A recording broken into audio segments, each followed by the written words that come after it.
Hello बच्चों, my name is Parth and welcome back to my YouTube channel. Last video में हमने देखा what is evolution, life earth पे कैसे क्रिएट हुई। लाइफ एकदम सिंपल थी, यूनिसेल्यूलर थी, उसमें से धीरे धीरे धीरे कॉम्प्लेक्स बनी। लेकिन आपके दिमाग में एक सवाल आया होगा कि सर आपने ये सब हवा में फेंकम फेंकी किया, लाइफ बना यूनिसेल्यूलर मल्टीसेल्यूलर, बट इसका कुछ सबूत है क्या? आपके पास कुछ प्रूफ है क्या? यस, आज हम पढ़ेंगे एविडेंसेस ऑफ इवोल्यूशन। हम देखेंगे अपने पास प्रूफ है। तो चलो लेट अस स्टार्ट। सबसे पहला एविडेंस है मॉर्फोलॉजिकल एविडेंस। मॉर्फोलॉजी मतलब क्या? स्टडी ऑफ एक्सटर्नल स्ट्रक्चर्स, बाहर का स्ट्रक्चर्स। देखते हैं। अभी मेरे लेफ्ट में है भाव भाव और मेरे राइट में है meow meow. They are very different. कुत्ता अलग होता है, बिल्ली अलग होती है, बट अगर आप ध्यान से ऑब्जर्व करो, कैन यू सी उनके नॉस्ट्रिल्स का स्ट्रक्चर एंड उसका पोजीशन सिमिलर है, फेस के सेंटर में है। दूसरी बात, उनके आईज का पोजीशन भी सिमिलर है उनके शक्ल पे। यस। तीसरा बात, उनके ईयर्स का पोजीशन भी सिमिलर है एंड दोनों के बॉडी पे बाल होते हैं। तो ये दोनों अलग हैं, कुत्ता अलग है, बिल्ली अलग है, बट उनका मॉर्फोलॉजी, एक्सटर्नल स्ट्रक्चर्स सिमिलर हैं। बराबर है। एक और एग्जांपल देखते हैं। मैं गया फ्रूट मार्केट में फ्रूट खरीदने। मैंने खरीदा चीकू और मैंगो। इन दोनों के लीव्स को मैंने ऑब्जर्व किया। ओके, तो सबसे पहले मैंने क्या देखा कि उनका जो शेप था वॉज अ बिट सिमिलर। पहली बात। दूसरी बात, उनके लीफ का वेनेशन, लीफ पे जो लाइंस होती है ना उनको बोलते हैं वेन्स, एंड उस वेन्स के पोजीशंस को बोलते हैं वेनेशन। तो इनका लीफ का वेनेशन भी सिमिलर था। एंड तीसरा बात, इनका लीफ का पिटियोल मतलब क्या? लीफ के नीचे जो स्टॉक होता है ना, छोटी डंडी होती है, उसको बोलते हैं पिटियोल। इस पिटियोल का स्ट्रक्चर भी सिमिलर था। तो कैन वी से एनिमल्स में भी सिमिलैरिटी है, प्लांट्स में भी सिमिलैरिटी है? कम ऑन, यस और नो? तो फिर हम क्या लिखेंगे? Their origin must be same and they must have common ancestors. मतलब क्या? एनिमल्स एंड प्लांट्स दोनों का कोई तो कॉमन एंसेस्टर था, एक कॉमन स्पीशीज था जिसमें चेंजेस आके ये सारे एनिमल्स और प्लांट्स बने होंगे। समझ में आई बात? ये था अपना पहला एविडेंस, मॉर्फोलॉजिकल एविडेंस। चलो दूसरा देखते हैं। तो सेकंड एविडेंस है एनाटॉमिकल एविडेंस। एनाटॉमी मतलब क्या? The study of internal structures, अंदर के स्ट्रक्चर्स का स्टडी इज एनाटॉमी। यहां पे ह्यूमन हैंड दिख रहा है। ह्यूमन हैंड का काम क्या है? To hold things, to write. किसी को कान के नीचे चमाट मारने का रहेगा तो ह्यूमन हैंड काम आ जाएगा। फिर यहाँ पे है कैट का फोर लेग, आगे का जो लेग होता है कैट का, वो इसका क्या काम है? चलने के लिए, भागने के लिए, किसी को नाखून मारने का रहेगा तो उसके लिए काम आएगा। फिर है फ्लिपर ऑफ वेल, इसका वो क्या यूज करेगी? स्विमिंग करने के लिए ऑब्वियसली। फिर हमने देखा पैटेजियम ऑफ बैट, बैट का जो विंग होता है उस विंग को बोलते हैं पैटेजियम।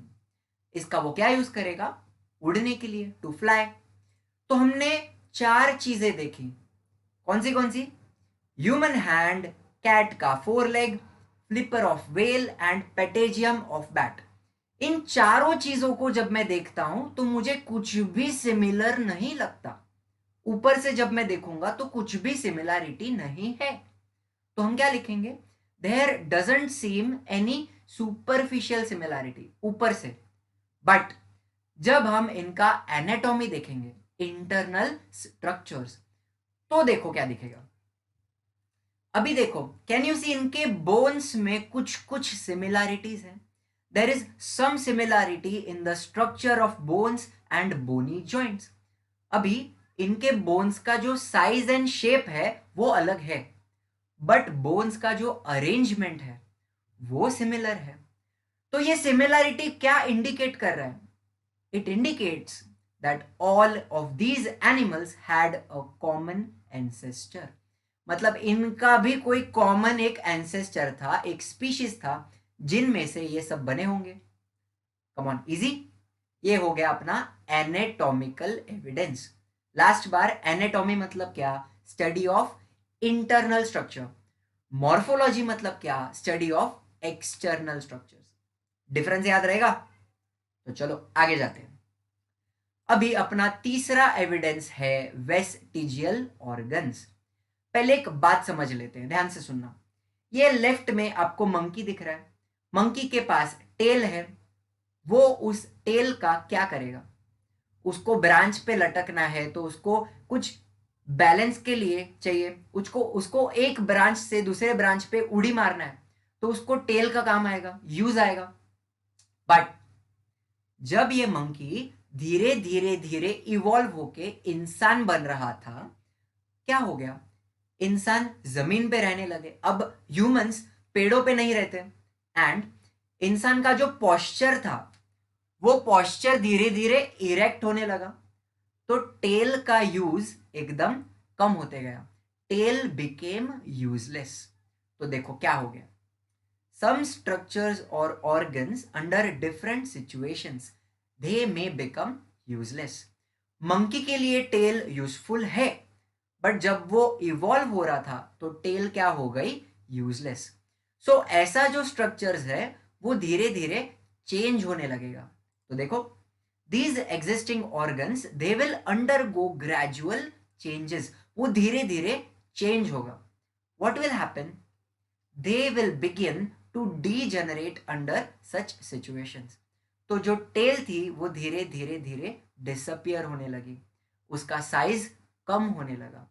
एंड ये बहुत फटाफट होएगा क्या? कल टेल था आज निकल गया? नहीं. It will take a very long time.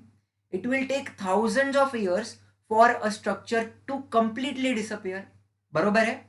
तो अभी एक ध्यान से बात सुनो मेरे बॉडी में भी कुछ ऐसे स्ट्रक्चर्स हैं जो डिसअपियर हो रहे हैं एंड वो स्ट्रक्चर्स मेरे कुछ काम के नहीं है. एक और बात, मेरे बॉडी में कुछ स्ट्रक्चर्स हैं जो डिसअपियर हो रहे हैं, मेरे काम के नहीं है.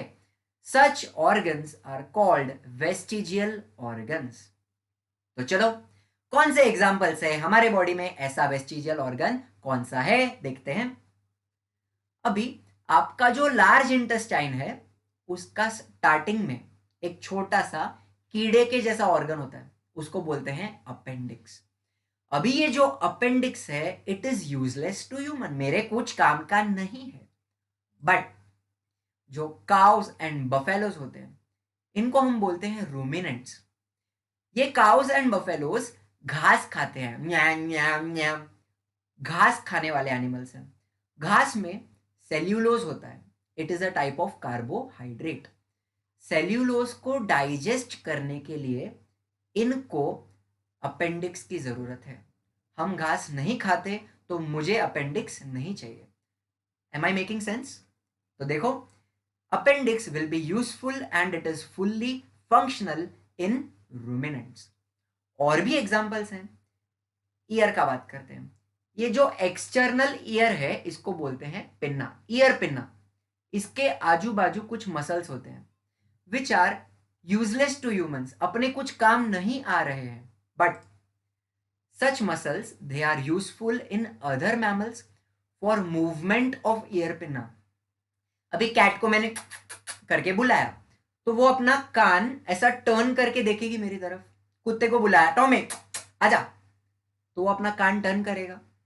तो वो लोग अपना ईयर का मसल्स यूज करने वाले हैं. बराबर है?